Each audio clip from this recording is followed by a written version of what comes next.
So in this unit, we're learning a little bit more about attraction. I'm looking forward to this particular unit. It's a lot of fun to talk about, and I hope that you enjoy it as well. So in this particular video, we're going to talk about evolutionary theories of attraction and gender differences in attraction. And then we're going to talk about relationships and love in the second video. I've also attached some additional supplementary videos for you to watch that help provide additional information about both of these things. So let's start with a basic overview of evolutionary psychology. Basically, evolutionary psychology posits that given a biological survival of the fittest model, which patterns would we expect to find, and what would be considered to be adaptive behavior. So evolutionary psychologists tend to look at general tendencies and preferences across large groups of people and find it instructive when certain patterns exist that would once again be considered to be adaptive for purposes of survival and procreation. This is, of course, over millennia and more than millennia.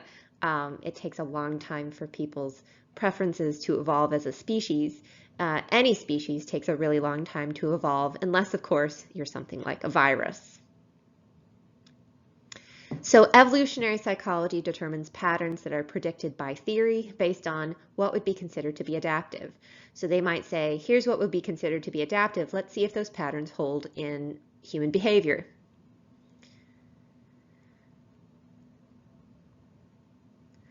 As a reminder, a good theory tends to be falsifiable, so saying we would expect this pattern if indeed it were following our expected notion of what is considered adaptable is actually falsifiable. Is it replicable? Can you determine that the pattern exists in other areas as well? Is it parsimonious? Meaning, is it a simple model that doesn't have many moving pieces? Is it unified? Do any parts of it contradict one another? Evolutionary psychology tends to focus on very broad tendencies and preferences across large groups of people to focus on human behavior very generally spoken. So they tend to do extensive cross-cultural research in order to support that it's a fairly universal sort of pattern that they're exploring that we see on a species-wide level. It's important to note that evolutionary psychology is not genetic determinism. What I mean by that is that just because you might have, as a species, a certain tendency does not mean that it's a given that someone will behave in a certain way. So people who say, oh, I'm just born that way, it's natural. I don't tend to have, that doesn't hold a lot of water with me. I think that you might have, or the species rather, might have certain tendencies and preferences, but that doesn't necessarily justify behaving in a certain way. Keep in mind that there are some cultural differences when it comes to how people approach all sorts of behaviors, including attraction. And evolutionary psychology is not justification for people being jerks. Oftentimes, unfortunately, this particular field can be used to justify things like misogyny or cheating behavior or all sorts of nasty things where people might go, oh, well, this is just embedded in our DNA. It's natural. It's like, well, no. Hatred towards women is not something that this should justify. So keep in mind that, that a lot of people tend to misuse this as a cudgel in unfortunate ways. Keep in mind that evolutionary psychology is not the only potential explanation of the data that we see, but as of now, it tends to be a fairly good one. Science is nimble, science is responsive, and if something comes along that's a better explanation of the pattern we see in the data, then we'll go ahead and change the field in terms of our approach. Evolutionary psychology does not tend to dictate your own personal wants and desires. It takes a look at enormous species-wide tendencies, and there can be a lot of variability and exceptions. So for example, if I say men tend to prefer women who are a little younger than they are, that is a general species-wide tendency, and that doesn't necessarily speak to your own personal preferences or experiences.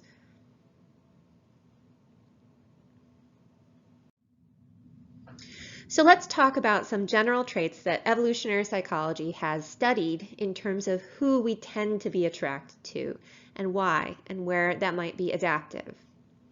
So first of all, one of the basic assumptions that evolutionary psychologists have is that it is considered to be adaptive to be attracted toward people who are healthy, because healthy partners are more likely to lead to healthy offspring and increased chances of successful procreation and survival.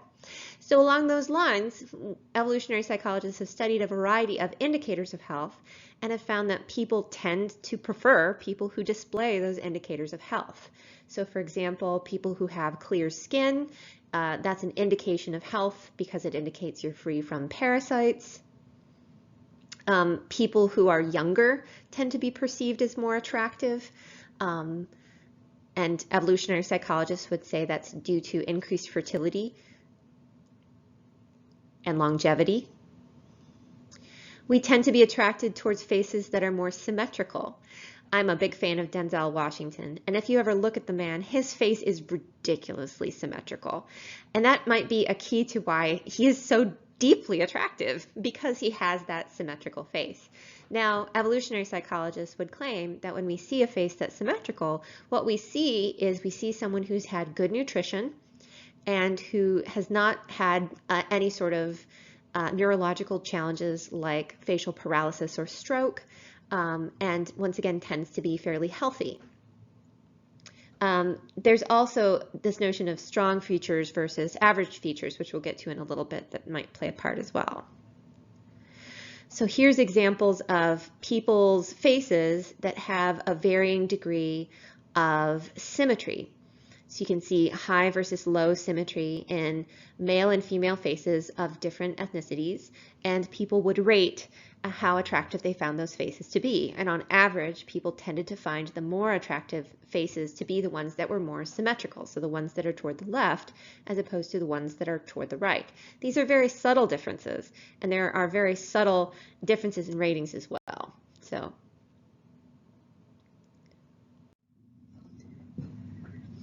this is a fun section. We tend to be more attracted towards people who exhibit greater genetic or immune diversity, and that's exhibited through a few different tactics that we've studied. But one of the interesting things about this is that, once again, when you have offspring with someone who has a greater genetic diversity or a diverse immune system from yours, you're more likely to have healthy offspring and less likely to fall prey to genetic defects or disorders. So it makes adaptive sense to seek out a partner that has a high amount of genetic and immune diversity. So along those lines, we tend to find faces that are averaged together in general to be more attractive than faces that have not been averaged. So for example, the face on the far right is the averaged faces of the first two, and people tend to rate that third face to be slightly more attractive. It's interesting to note that when there's very little genetic diversity, that there tends to be a lot of strong facial features.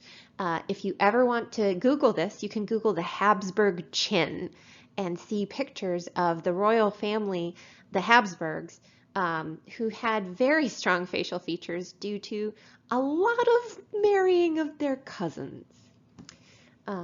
So strong facial features tend to indicate a lack of genetic diversity, whereas facial features that are more averaged tend to indicate a variety of genetic diversity.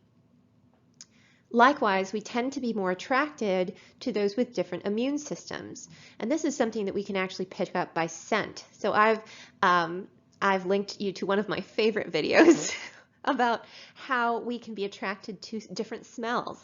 And we're attracted to people who tend to have different immune systems than us, and we pick up on that via smell. So I'm going to go ahead and make sure that that video is linked so that you can watch that as an interesting sort of piece of information about what we use when we're really drawn towards someone and when we have that immediate spark, that literal chemistry. It can be very physical, and it can be determined by things like if your immune system is different from mine.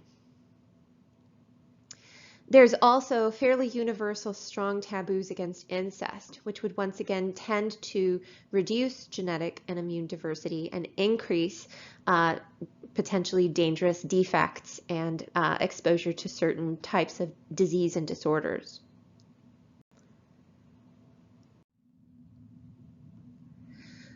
There's one study that you can read as one of your reaction papers that is about the attractiveness or perceived attractiveness of women at different stages of their menstrual cycle. Some of you might find that to be very interesting. A very brief summary of the study, in case you're interested in looking up more about it, is that they tested women at peak fertility who were not on hormonal birth control. And during peak fertility, women experience a surge of estrogen in their system, which tends to soften vocal cords and change their timbre. Women also experience changes in their skin tone. So if you record a woman speaking at different stages of her menstrual cycle and ask people to pick which one is the most attractive, they'll tend to be slightly more likely to pick the one that's at peak fertility. Likewise, if you take pictures of women at different stages of their cycle, the picture that they have at peak fertility tends to be a little bit better, a little bit more attractive. Surge of estrogen tends to clear skin and tends to lead to a bit of a glow. It's a thing, everybody. And so research has shown that women at different stages of their cycle can have different perceptions in terms of their attractiveness to other people. In addition, they tend to change their preferences slightly at different stages of their menstrual cycle. Once again, these are very subtle changes, but they still exist to remind us that, hey, we're mammals, and hey, we can give off subtle signals of our fertility, even if we aren't necessarily aware of it. So research has shown, for example, that at peak fertility, women tend to be much more attracted to men with a higher shoulder to waist ratio, meaning wider shoulders and a smaller waist, which tend to be an indication of more testosterone. Now, once again, I will say this is where sometimes people can take this information and run with it in all sorts of really sad directions. The incel community, for example, tends to be fairly obsessed with evolutionary psychology. I would just say this is a part of our understanding about what it means to be human, and not necessarily to rag on someone who might have a body who's different. So keep that in mind as we go. When it comes to gender differences, it's interesting to note that one of the first psychology studies ever done about sexual behavior and sexual preferences wasn't until 1989, so it took us quite a while to break into that particular topic. Kinsey, of course, did his infamous series of interviews, but that was more of a medical and sociological survey. Psychology really didn't enter the field until fairly late in the game, and this study was fairly infamous. Basically, there was a college campus where attractive Confederates were trained to approach members of the opposite sex and say one of three things. They either said, "Would you like to go on a date with me tonight?" To which 50% of women said yes and 50% of men said yes. Or they asked this member of the opposite sex, "Would you like to go home with me now?" Which is fairly forward. 5% of women said yes, and 69% of men said yes. I find it a little bit hilarious that more men would want to go home with the person as opposed to going on a date with her later that evening. And then a third of them were asked, "Would you like to have sex with me now?" Just cutting straight to the chase, right? No women said yes, and 75% of men said yes. So there was an interesting discrepancy there in gender differences. Now, as we're going through this, it's important to remember that there are a couple of different factors at work. The first is that women are socialized differently than men when it comes to perceptions of how they're supposed to behave sexually, and also there are some distinct differences that we see between men and women in terms of their preferences across many different cultures, indicating that it's more than just socialization, that there's other factors at work too. Men and women were given a survey to ask what was important to them in a significant other, and the first three for both men and women were the same. So most men and women rated very highly the notion of having a good sense of humor, being kind, and being a good listener. When it came to gender differences, what came in fourth place tended to differ. So men tended to rate physical attractiveness as more important to them, and women tended to rate financial security as more important to them. Keep in mind, once again, this is average ratings, and this is establishing some interesting patterns that we'll follow up with in just a little bit.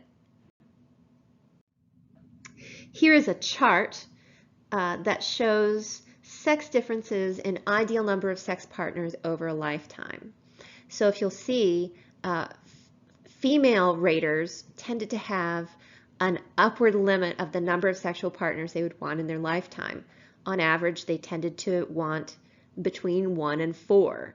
And the number of sexual partners over the course of their lifetime tends to increase fairly slowly, whereas men tend to have a direct linear relationship in terms of their preferences. As number of years increase, they want more sexual partners in a direct linear positive relationship.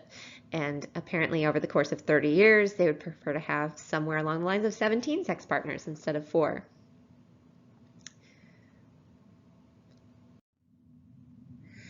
One of the things that can help explain some of these patterns, and once again, it's just one of the pieces of the puzzle. This is complicated, and there's many different factors at work, including culture and socialization.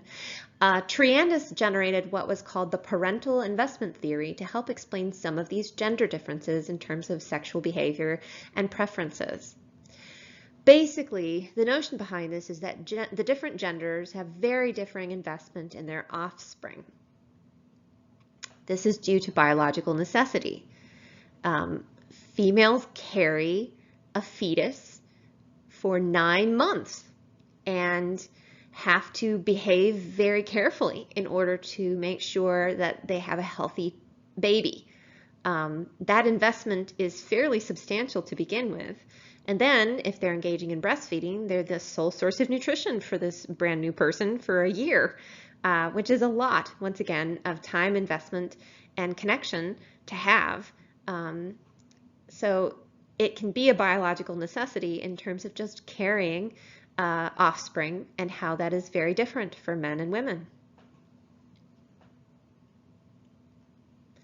This means that women have a lengthier necessary investment, that when they're looking at a potential partner, they might be looking for stability because of a very real biological need to have a different level of investment in potential offspring. The demands that carrying and giving birth have on a female body can be extraordinary. It can be very challenging, and it can be a time that's specifically very vulnerable. And so seeking out a partner who can provide basic necessities can actually be a fairly adaptive sort of tendency to have. This can help explain to a certain extent some differences we see in long-term versus short-term mate strategies. So sometimes psychologists will ask people, who would you prefer in a partner if you were only dating for the short term? And what would you look for in a partner if you were dating for the long term? Men tend to have specific short-term strategies where they attempt to maximize their number of partners, or that's what they would indicate they would prefer. And they would also prefer sexually accessible females who are physically attractive and young. For the long term, however, men tend to desire partners with more limited sexual experience.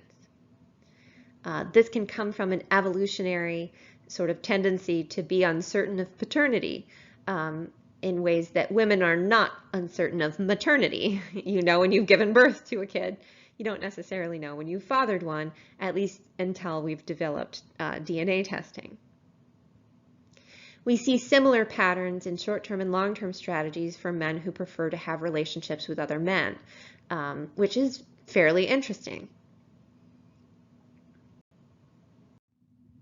When it comes to women, for short-term strategies, women tend to prefer qualities that would make for a viable long-term partner, even if it's in the short term, which is interesting. They tend to seek financial security. They look for immediate procurement of resources.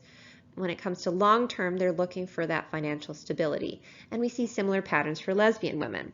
Now, it's interesting to note, for example, for short-term mate strategies, women seek immediate procurement of resources, whereas for the long term, they're willing to wait. So, for example, if they're seeking a long-term partner, dating someone who will eventually become a surgeon might be a good investment in someone who will be financially stable in a few years.